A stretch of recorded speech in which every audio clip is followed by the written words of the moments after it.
Olá, eu sou a Amanda. Oi, eu sou a Paula. E juntas nós somos a Vivendo da Nossa Arte. Episódio de hoje: artesanato e ato político.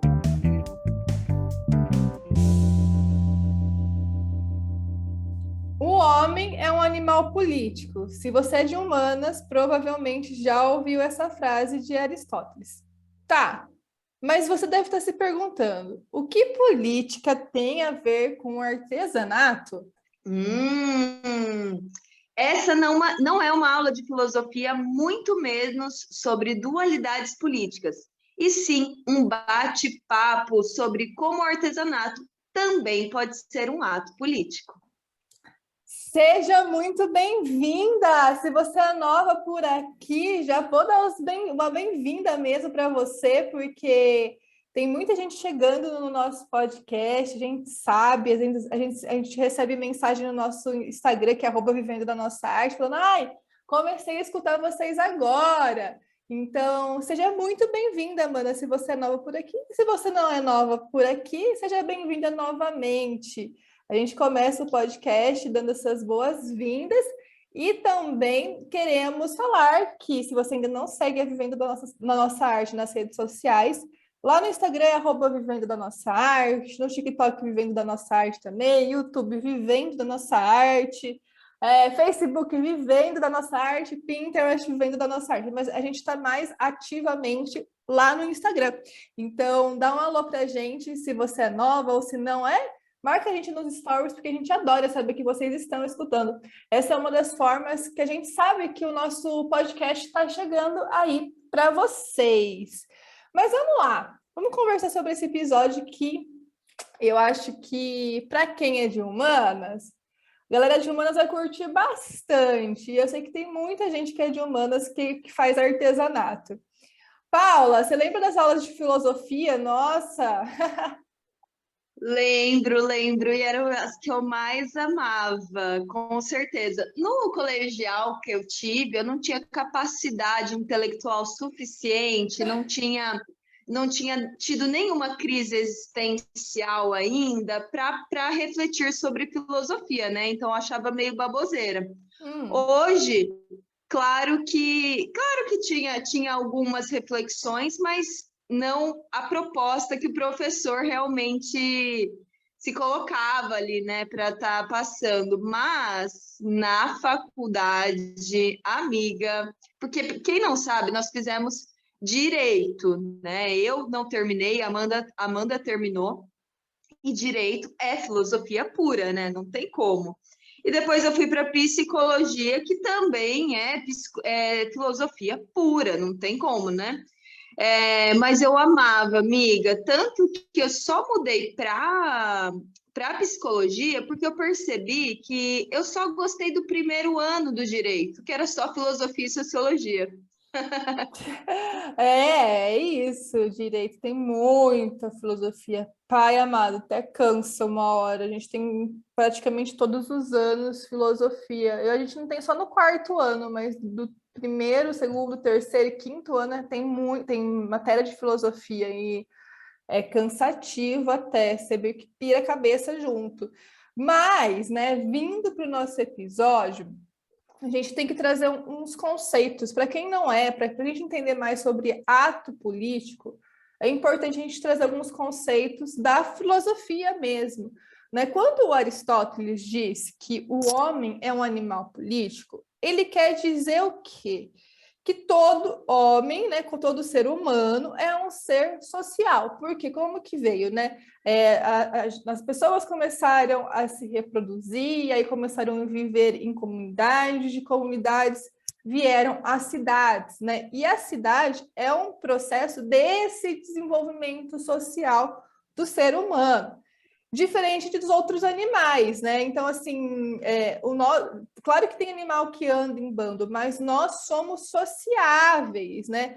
Então, além disso, a gente tem uma coisa diferente dos outros animais, que para Aristóteles, né? Que é a razão e o discurso.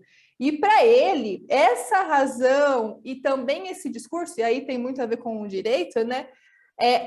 vem das escolhas. Então, assim, quando a gente estuda direito porque tem essa razão e o discurso que move muito o direito, mas também move todo o ser humano, não só o direito, tá, mana? Move todo o ser humano. Por quê? Porque nós somos um ser social e um ser onde temos a razão e o discurso. E aí, falando nisso, trazendo também esse ato político do teatro, tem um cara que chama Augusto Boal, que é um dramaturgo brasileiro. Ele é o idealizador do teatro do oprimido. E assim, o que tem a ver esse teatro do oprimido com ato político, com essa loucura toda? Vocês nem falaram de artesanato ainda, né, gente? Não falamos, mas você tem que entender tudo isso para a gente chegar no ato político. O teatro do oprimido, que é uma metodologia do Augusto Boal, eu vou até ler, no site Nova Cultura, eles trazem exatamente o que é o teatro do oprimido. O teatro do oprimido tem a intenção de promover a reflexão dos sujeitos oprimidos socialmente, objetivando que esses tomem consciência de sua própria realidade de opressão, para que a partir disso possam combatê-la e mudá-la.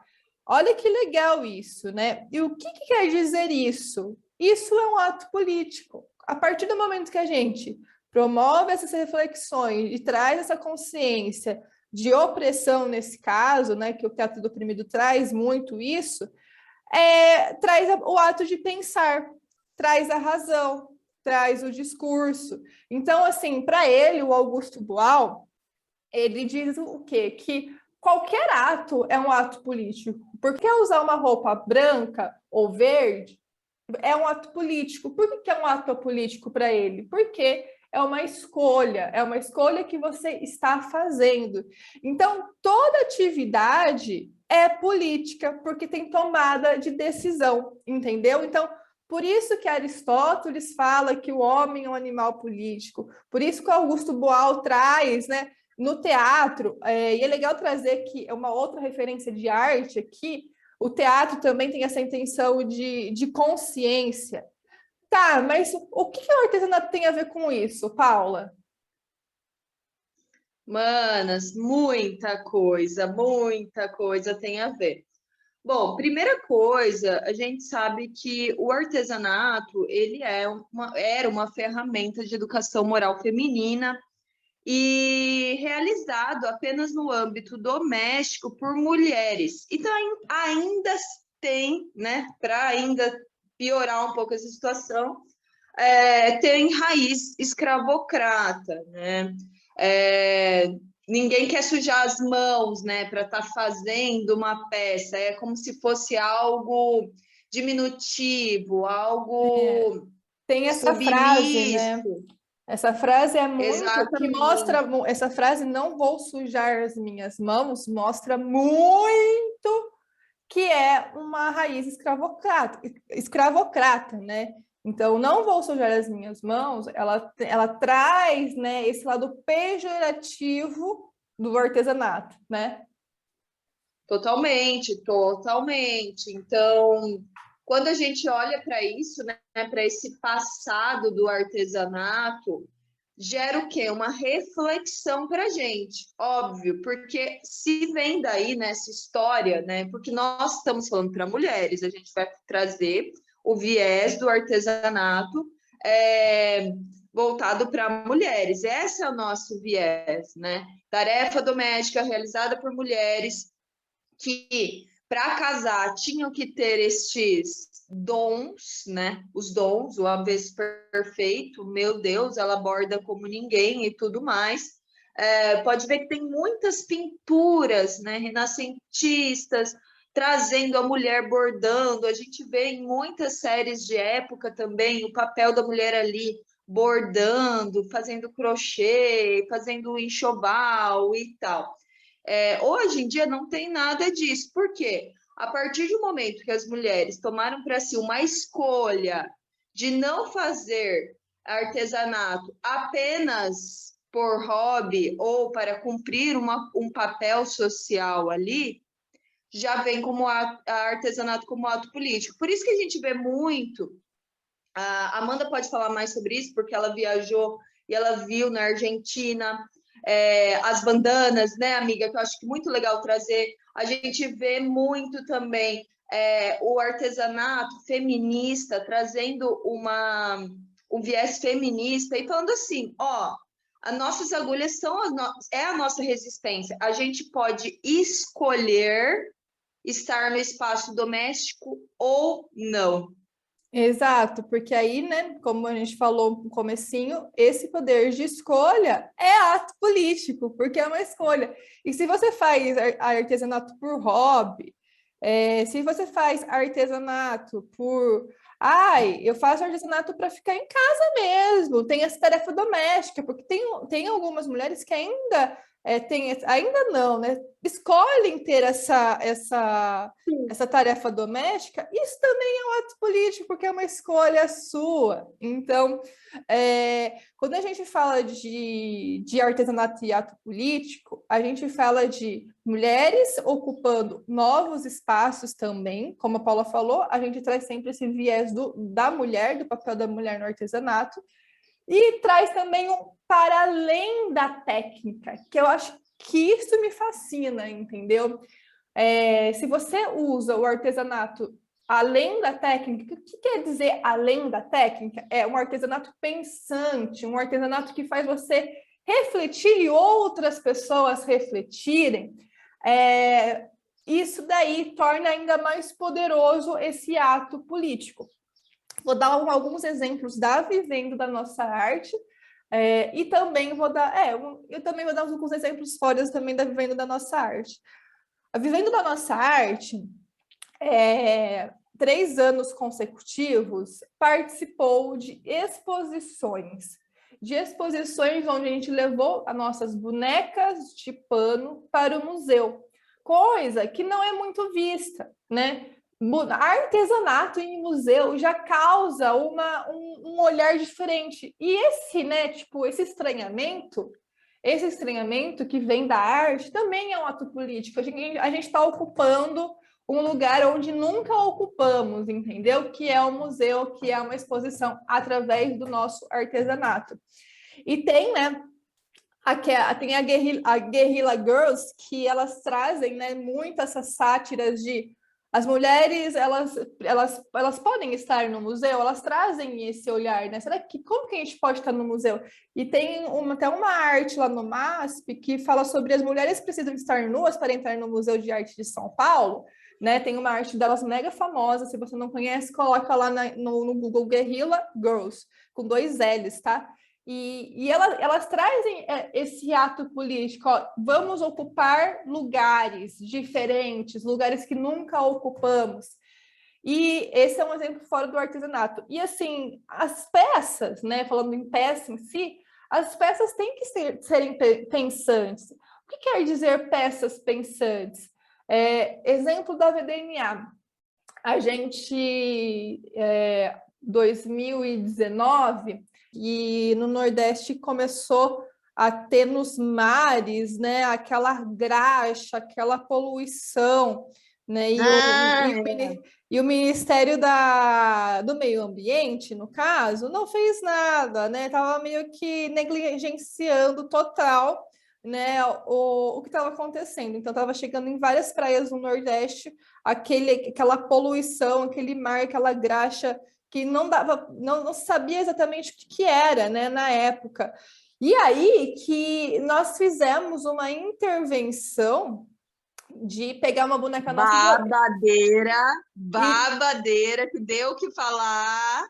Deu o que falar, e a gente jogou lama nessa boneca, entendeu? Então, assim, quando a gente fala de uma técnica mais pensante, é trazer as nossas indagações, né, tanto internas quanto externas, que foi nesse caso externas, né, de coisas que não estavam acontecendo com a gente, mas com o Brasil em si, da sua peça artesanal. A gente também fez uma coleção e a gente tem muitas oficinas dessa coleção dos bonecos amazônicos, né? Que também rola, né? Esse governo rola negligência em tudo, mas também com a nossa floresta amazônica. Então, assim, a gente fez bonecos amazônicos. E nas oficinas a gente falava bastante sobre o que o São Paulo, porque as oficinas eram dadas em São Paulo, o que São Paulo, o estado de São Paulo tem a ver com o desmatamento da floresta amazônica? Quais são as consequências que trariam para São Paulo também isso? Então, tudo isso a gente pensava e pensa ainda, porque são trabalhos que, de alguma forma, a gente está expressando as nossas indignações ou as nossas vontades, nossos anseios, nossos desejos. Isso quer dizer uma peça pensante, certo? Uma peça que você fala assim, caramba! Olha, foi pensado para além da técnica, não estava lá com a cabeça, só com a mão, estava com a cabeça, pensando o porquê isso. Então, quando a gente fala de ato político, isso é ato político, né, Paula? Exatamente. E até mesmo, né, com as bonecas da coleção Identidades.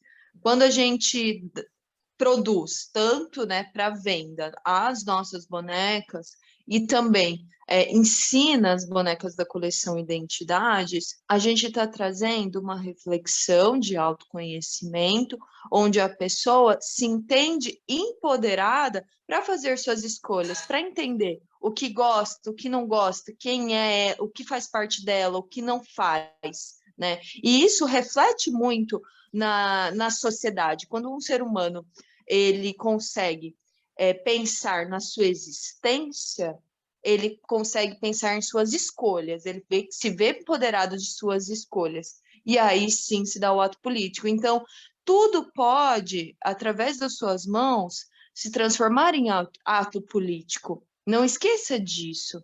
Pense sobre o seu ateliê, porque empreender, ter a escolha de empreender, que eu acredito que a maioria aqui que escuta a gente quer empreender, isso também é um baita de um ato político. Quando a gente decide, toma as rédeas da nossa vida e fala assim, eu vou ser minha própria chefe, num ramo, você é mulher, num ramo que basicamente tem muito campo para ser explorado ainda. A gente precisa de muitas conquistas ainda, estamos lutando para isso. E você decide entrar para essa revolução manual que a gente fala, né, que tem todo um viés de ato político, é a base da revolução manual, você está agindo de uma maneira, escolhendo agir de uma maneira, né, e tomando decisões na sua vida toda baseada em ato político, né? É ato Total. político puro. É ato político, sim, e assim, a gente precisa entender que quando a gente empreende, ou quando a gente faz uma peça artesanal, a gente está falando muito da gente, né? Então, assim, quando a gente fala de fazer política, é trazer as nossas convicções, as nossas vontades, os nossos desejos. E não é só na vida pública, né? Não é só no público. O privado também faz isso. E nós, pequenos, né, microempreendedores, pequenos empreendedores, também temos essa função de ato político, que ato político é sobre escolhas. Então, é importante a gente saber isso, porque assim, se eu tenho uma marca de artesanato e prezo a sustentabilidade, né, ambiental, isso já é um ato político. Isso é um ato político que a sua marca, que o seu ateliê está propagando aí no mundo. Então, empreender é um ato político com toda certeza do mundo. É um ato político que a gente vai lá contra, né, o industrial, é um ato político que você traz a mulher como protagonista da sua própria vida, do seu próprio negócio. Então, são vários atos políticos, são várias escolhas conscientes que são feitas, e eu acho que é isso que é o legal. Quando a gente fala de ato político, a gente fala também desse olhar para fazer o bem, entendeu? De fazer o bem e de você também mostrar para o mundo os seus ideais. E esse fazer o bem é escolher o caminho do meio, né? É escolher essa possibilidade de você trazer justiça social. Então, voltando lá para Aristóteles, no começo do nosso episódio, o homem é um animal pensante que faz pensar em prol da sociedade, em prol de todos. Então, assim, o artesanato como ato político, ele vai trazer essas reflexões para além da técnica, mas ele vai para além também de trazer essas reflexões. É ter atos, ações, agentes de mudanças através do nosso trabalho, da nossa peça, e também através do nosso negócio artesanal. E a vivendo da nossa arte, um dos alicerces inabaláveis é artesanato como ato político. A gente nunca abriu mão disso, nunca vai abrir. E vocês vão perceber, né, agora, depois desse podcast, vocês vão entender mais por que que a gente faz certo tipo de conteúdo, por que que a gente pensa, né, traz essa reflexão mais pensante para vocês. Tudo isso tem ligação ao nosso alicerce como ato político. Então, nada sai do nada. Tudo tem um porquê. E questionar o porquê das coisas é ato político. Exato, questionar o porquê das coisas é um ato político. Ai, incrível. Fechamos esse podcast. Fechamos esse podcast, mulherada. Ah, e se você gostou desse episódio, manda um alô lá no nosso direct, marca Vivendo da Nossa Arte nos stories, @Vivendo da Nossa Arte, na hora que você estiver escutando esse episódio. E tamo juntas! Semana que vem temos mais um episódio. Bora juntas! Um beijo, amiga! Beijo!